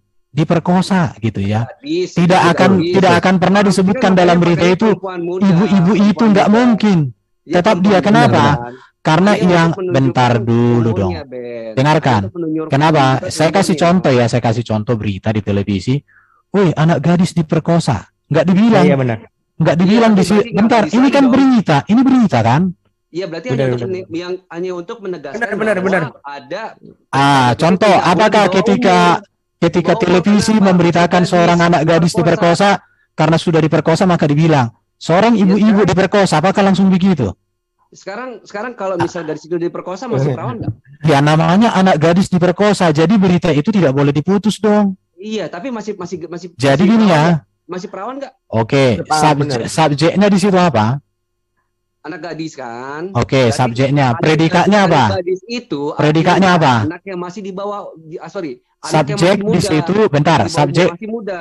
sebentar, subjek di situ siapa? Sekarang Dina. gini, Ben. Bentar. Jelasin sama saya Partenon itu apa? Oke, subjek Ya, di nanti kamu situ. jelasin saya Almah itu apa? Oke, sebentar. Ya. Subjek di situ Dina. Predikatnya diperkosa. Iya. Predikat. Objek yang memperkosa, Yalah. subjek Gimana? yang memperkosa laki-laki, yang diperkosa wanita. Jadi ketika diberitakan wanita yang diperkosa itu akan disebut terus perawan dalam Iya, terus memberitakan ini sama. kenapa ini Bentar, apa namanya? Bro Adrian, disebut Partenon juga? paham nggak Bro Adrian yang saya maksud? Paham banget. Oke, Betul. sudah. Kalau Memang sudah yang diperkosa itu seorang perawan gitu loh. Iya, Makanya itu disebutnya maksudnya. Bukan seorang Ya, gadis, kalau- seorang bukan. perawan kok Kalau diperkosa, kamu nggak diperkosa setuju itu nggak seorang apa-apa. gadis, bukan seorang Iya, perawan. Kalau kamu Gitu tidak loh. setuju, Hanya tidak apa-apa. hanya Terima orang gadis. kasih. Iya, Nggak memang apa-apa. yang diperkosa itu seorang perawan, Bro. Seorang Iya, gadis, itu bro. maksudnya. Seorang Jadi gadis. Iya. Gitu loh, Berarti Bro. anak kecil yang diperkosa, anak kecil tapi Bukan anak seorang yang masih perawan yang belia. belum menikah, yang belum menikah. Berarti Gitu masih loh, Bro. belia. Makanya dia disebutnya itu. Karena dia memang belum menikah. Kok gua Itu, di- Bro. ya? Ya memang itu. Ini apa siapa sih?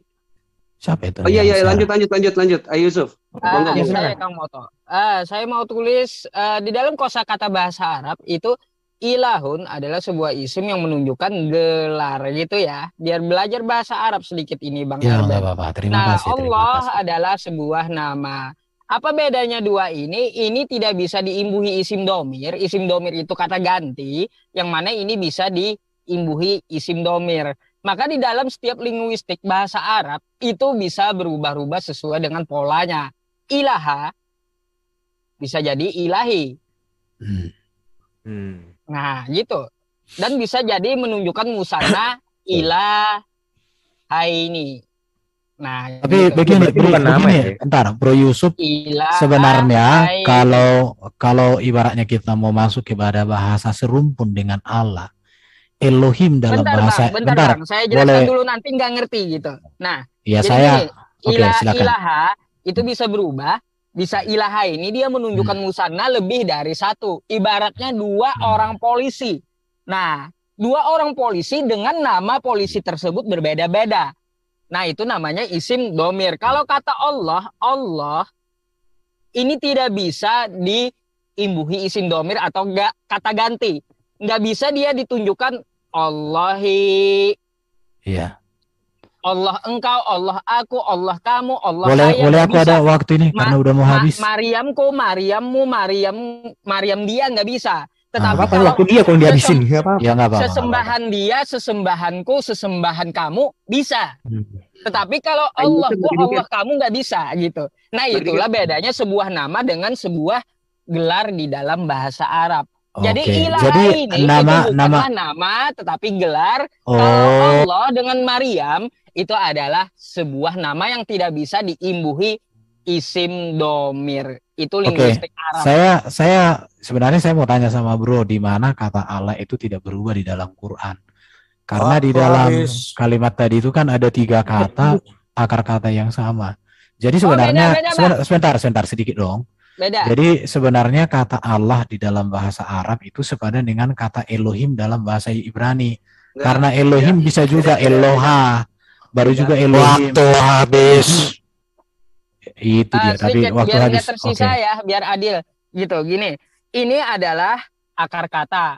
Akar kata yang ini bukan akar kata Allah. Ilah itu bukan akar kata Allah. Nah, biar Bang Erben tahu gitu. Allah adalah ismul jat, yang mana dia adalah isim baku. Tidak bisa ditulis al-ilah dia.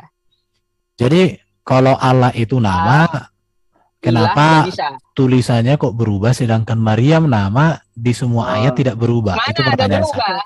Saya tambahin dikit ya, Yusuf Ilaha ya. bukan Allah gitu. Ini, Allah ini. nama.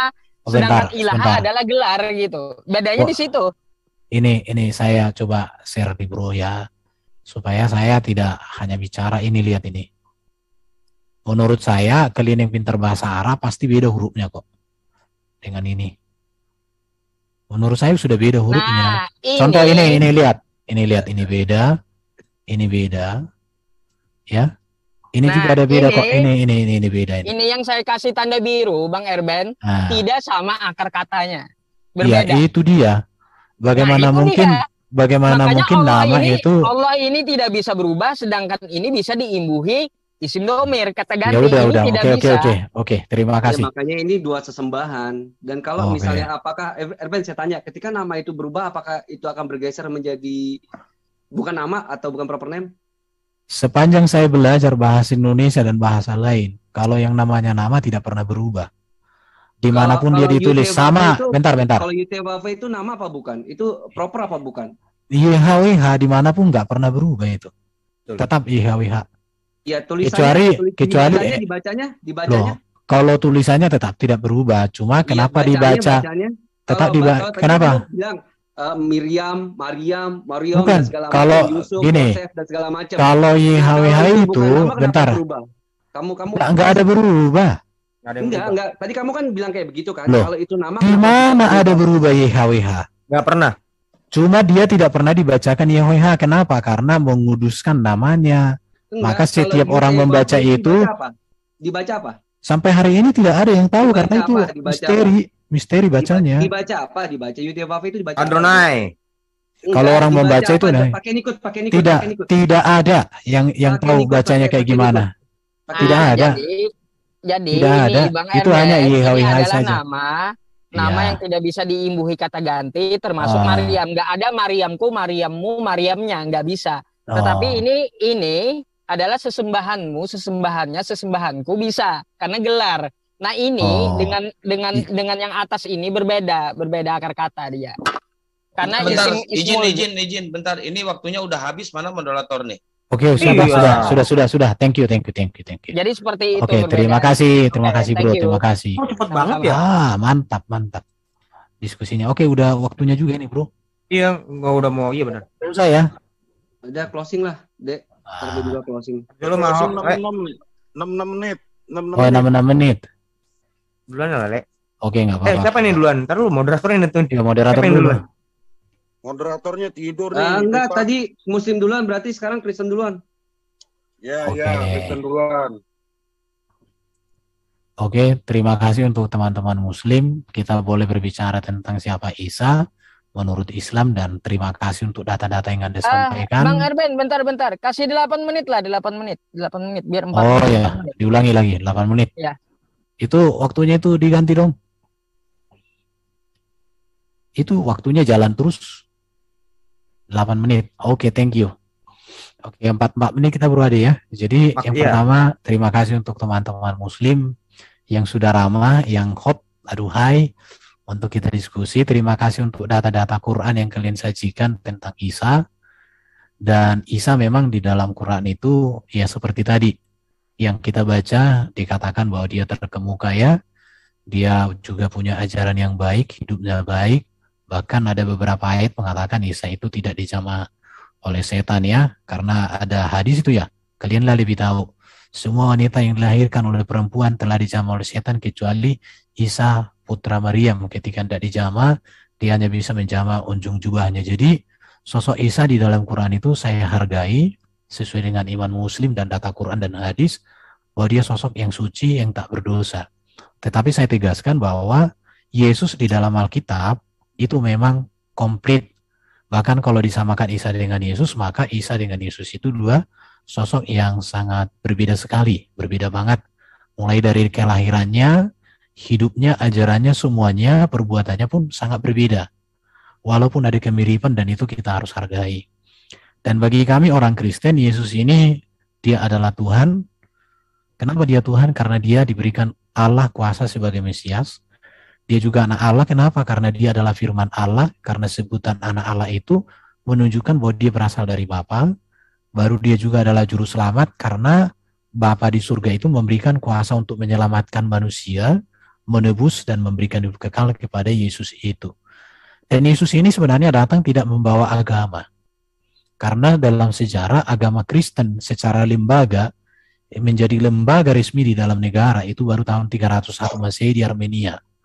Tetapi dia membawa keselamatan bagi semua manusia, dan manusia-manusia yang percaya kepada Yesus sebagai Mesias Juru Selamat, itulah kemudian yang disebut menjadi Kristen. Jadi kalau ibaratnya orang Muslim mau percaya kepada Yesus yang di Alkitab tanpa menjadi Kristen juga bisa menjadi Islam, nggak masalah. Karena sebenarnya Yesus itu tidak dibatasi oleh agama, tetapi dia datang membawa kasih, membawa ajaran etika dan moral yang sempurna, membawa kasih Allah dinyatakan, bahkan memberikan teladan dan semua hal yang baik dia nyatakan untuk kita. Saya sangat berterima kasih untuk teman-teman Muslim dan semua penonton yang ada di YouTube. Saya bersyukur kalian bisa mendengarkan tentang siapa Yesus berdasarkan Alkitab.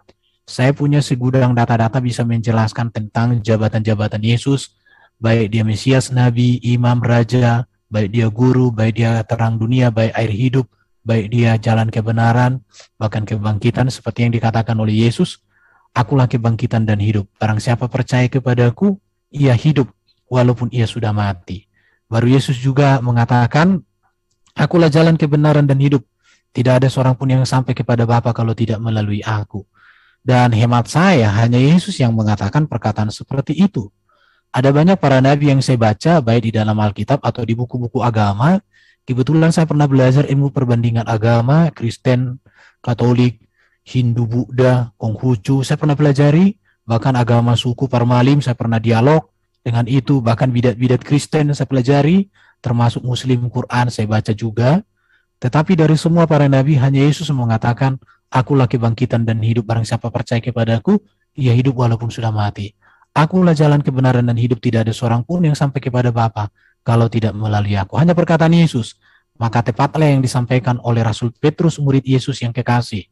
Di dalam dunia ini tidak ada nama lain yang diberikan kepada manusia yang olehnya kita diselamatkan, selain kepada Yesus Kristus, yang telah ditetapkan Allah menjadi juru selamat, menjadi Mesias bagi semua manusia. Itu saja, Bro Ari. Lanjut. Siap. Terima kasih buat Bang Erben juga, khususnya buat Zoom ini yang memfasilitasi kami di sini untuk mengkabarkan Injil dan berdiskusi buat kepada teman-teman Muslim yang luar biasa seperti Ustadz Yusuf sama Tuan Moto. Terima kasih teman-teman ya. Juga buat moderator yang luar biasa memimpin ini acara. Terkait tentang closing statement kami, itu memang Yesus itu bukan Isa, itu udah pasti. Baik secara teologis maupun secara historis. Ya. Jadi tidaklah mungkin kita kekristenan ini dituduh menyamakan kalau Yesus itu adalah Isa. Tentu harus memang Isa itulah adalah Yesus. Kalianlah yang hendak menyamakan Isa itu dengan Yesus. Itu dari segi waktu ya, timeline ya. Jadi kita nggak mungkin itu menyamakan antara Yesus dengan Isa secara timelinenya. Yang kedua, Isa itu di dalam Quran memiliki profil yang berbeda dengan Yesus. Pasti nama sama, kita boleh nama itu satunya Dono, satunya lagi Dono, tapi kan kita mesti lihat profilnya seperti apa. Apakah karena namanya sama lantas itu disebut orang yang sama? Kan tentu memiliki profil yang berbeda, dan memang di dalam Quran itu memiliki profil yang bahkan berbeda sama sekali dari segala hal di dalam Quran. Jadi memang Isa ini dan Yesus berbeda profil. Yang ketiga, makna Al-Masih juga di dalam kalian itu memang berbeda, bro. Al-Masih itu bukan arti yang diurapi, karena kalau misalnya ini juga pernah aku katakan kepada Bang Zuma, karena kalau kalian mengartikan Al-Masih itu adalah yang diurapi, kalian harus mikir siapa yang mengurapi Isa Al-Masih. Itu PR itu. Itulah kenapa para ulama tidak mengartikan Al-Masih itu seperti yang diurapi, justru mengusap. Ya, karena memang jadi makna kemesiasan itu di dalam Islam jadi kabur, gak ngerti apa maknanya. Itu nomor 3. Nomor 4, Yahudi rabbinik pun, rabbinik yang sekarang yang tanpa bait Allah ya, itu juga menantikan sesosok Mesias yang juru selamat loh, Pak. Tuan Moto khususnya. Mereka itu kan menantikan sesosok yang juru selamat itu yang akan menyelamatkan mereka, walaupun dengan apa definisi yang berbeda tentu. Ya, kamu cek ya di zaman abad pertama sama sekarang, profil Mesias yang mereka nanti beda loh. Karena apa? Karena memang mereka tuh menantikan Mesias yang notabene Mesias itu sendiri nanti akan menerangkan siapa diri dia. Jadi kalau kalian membahas tentang Mesias sama orang Yahudi, kalian adalah orang yang salah. Kalian bertanya kepada orang yang salah. Mereka masih menantikan sesosok yang nggak mereka tahu kok, yang masih mereka nantikan. No, kalau kami ini memang yang menjelaskan Mesias itu sendiri adalah Yesus. Terkait masalah mereka itu menolak Yesus adalah Mesias, walaupun nggak semuanya menolak, ya itu urusan mereka. Kan Yesus nggak memaksakan untuk dipercaya atau enggak. Itu yang terakhir tuh nggak semua Yahudi juga menolak Yesua. Nggak semua Yahudi, ingat. Kekristenan itu berasal dari iman orang Yahudi. Murid-murid Yesus juga seorang orang Yahudi. Dan mereka, mesti kalian perhatiin nih, mereka itu mengabarkan Injil dengan kitab Perjanjian Lama, bukan Perjanjian Baru. Itu kalian mesti ingat. Dan mereka setelah pengkabaran Injil bukan cuma di sinagoge, mereka mengabarkan Injil. Di Serambi Salomo, bayangin. Mereka mengabarkan Injil di sono. Nggak ada tuh mereka diusir. Nggak ada. Mereka mendengar dengan tekun dan bahkan mengikuti Yesus. Jadi kalau kamu bilang Yahudi menolak, yang Yahudi mana, Pak? Sofia Singer? Iya jelas pasti menolak.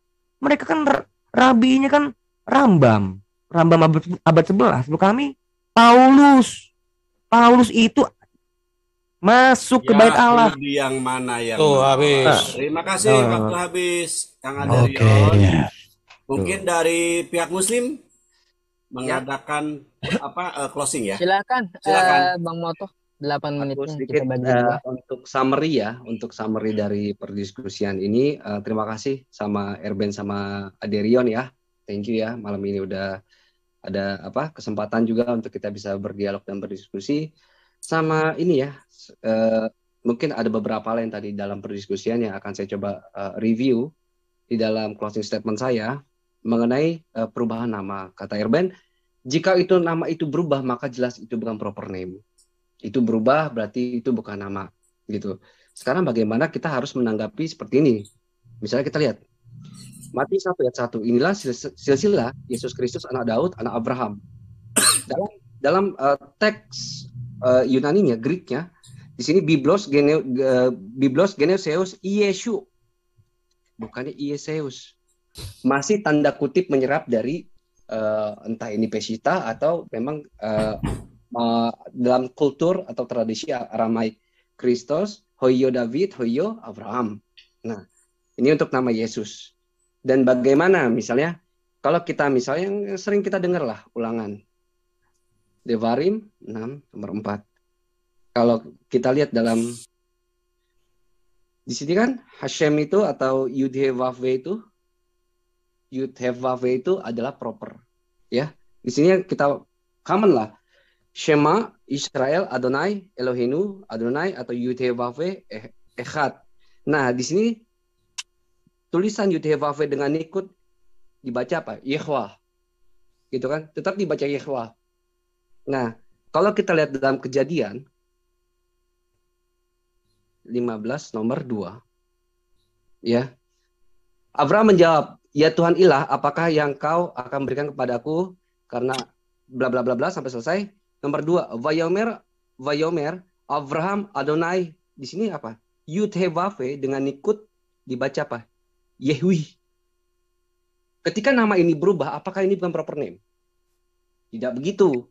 Nah, terus menyitir Yesaya juga tadi.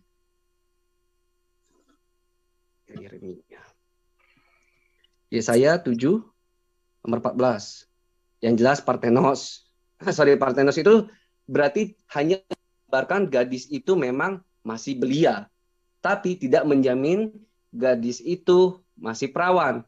Makanya di dalam Yesaya 7 ayat 14 di sini dia menggunakan kata Othinne Ha'alma. Nah, hak alma ini nanti kalau kita lihat dalam Lukas 1 nomor 27, Lukas 1 nomor 27, kepada seorang perawan yang bertunangan dengan seorang bernama Yusuf dari keluarga Daud, nama perawan itu Maria. Jelas perawan ini namanya Maria, perawan. Nah, dalam Brit Hadasa atau Perjanjian Lama versi Ibraninya tidak menggunakan hak alma. Hak alma karena apa? Jenisnya itu perempuan muda, tapi kalau yang lebih merujuk kepada kespesialisan itu akan menggunakan El Betullah Meoreset Leish. Jadi yang digunakan El Betullah. Betullah itu spesifikasi langsung menunjuk perawan. Kenapa? Miracle ini atau mukjizat ini harus terjadi kepada seorang perawan yang tanpa hubungan badan tapi bisa punya anak. Karena Pesita pun sama, menggunakan lehut betulto. Betulto ini masih serumpun dengan kata betullah. Ya.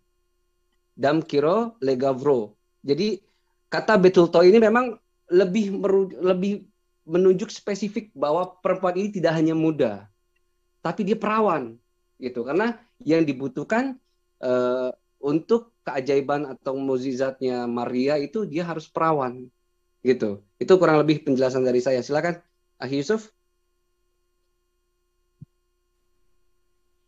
Oke, baik. Terima kasih Akhi Moto. Tolong saya mau share screen dulu, host di stop dulu sedikit ya waktunya. Saya kasih sedikit contoh untuk masalah kata ilaha ini dengan dengan Allah. Nah, kita dapat mengambil pelajaran di sini ya. Di dalam Quran surah Al-Baqarah 132 dan 133. Di sini ditulis dengan kata ilahaka.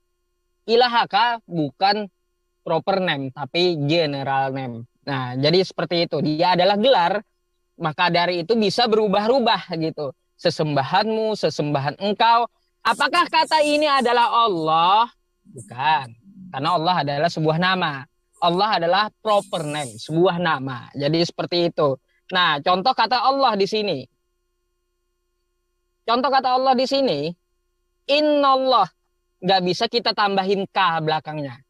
Innallahaka, nggak bisa, nggak ada linguistik Arab seperti itu. Nah, artinya apa? Dia kalau proper name kata Allah itu tidak bisa ditambahin isim domir atau kata ganti. Kagak ada namanya itu Allahku, Allahmu, Allahnya, nggak ada seperti itu di dalam bahasa Arab. Tetapi kalau sesembahanmu, sesembahanku, sesembahannya itu bisa. Nah, itu adalah general name gitu ya. Nah, jadi itu pemahaman bahasanya gitu Bang Erben. Jangan dipikir bahwa ilaha adalah Allahu. Nah, itu adalah dua kata yang berbeda. Jadi seperti itu. Nah, kita tahu di dalam diskusi ini ya Bang Erben dan Aderion, orang saja yang menilai gitu. Bagaimana jalannya diskusi ini. Kita pun juga tidak memaksakan bahwa Nabi Isa dengan Yesus itu sama, tetapi sesuai dengan iman tersendiri. Biarkanlah orang yang menilai di luar gitu kan. Nggak perlu kita itu memaksakan satu kehendak kita kepada yang lain. Nah, jadi tidak perlu seperti itu. Nah, terakhir dari closing statement saya, ini untuk masalah umum semuanya ya. Umum semuanya dikatakan di dalam Quran surah Al-Baqarah ayat Quran surah Al-Maidah ayat 72 dan 73 yang akan saya bawakan. Tadi khususnya untuk Nasrani. Nah, sekarang ini yang saya bawakan adalah untuk khusus umum. Barang siapa yang mengatakan bahwa Nabi Isa atau ya oknum lain gitu ya. Oknum lain yang selain namanya Nabi Isa tetapi dengan gelar tetapi satu tujuan, satu oknum, maka orang tersebut telah kafir. Laqad kafarol ladzina qalu innallaha huwal masihu ibnu Maryam. Telah kafirlah orang yang mengatakan bahwa Isa putra Maryam itu adalah Allah itu sendiri. Dan laqad kafarol ladzina qalu innallaha tsalitsu salasa. Telah kafirlah orang yang mengatakan bahwa Allah itu adalah salah satu dari 3 dan tambah lebih parah yang mengatakan 3 dalam 1. Nah, jadi seperti itu. Padahal Allah wa ma min ilahin illa ilahu wahid. Bahwa Allah itu Maha Esa. Nah, jadi kita lihat cukup Allah bisa. Maha Esa. Demikian penutup akhir dari Ahina Yusuf, Ustadz Yusuf yang telah mengakhiri closing kita dari pihak Muslim. Berakhir sudah, Iwan Pilar, rahimakumullah, teman-teman Kristen, apa yang telah kita sama-sama saksikan, apa yang telah sama-sama kita mendapatkan pelajaran dari kedua belah pihak.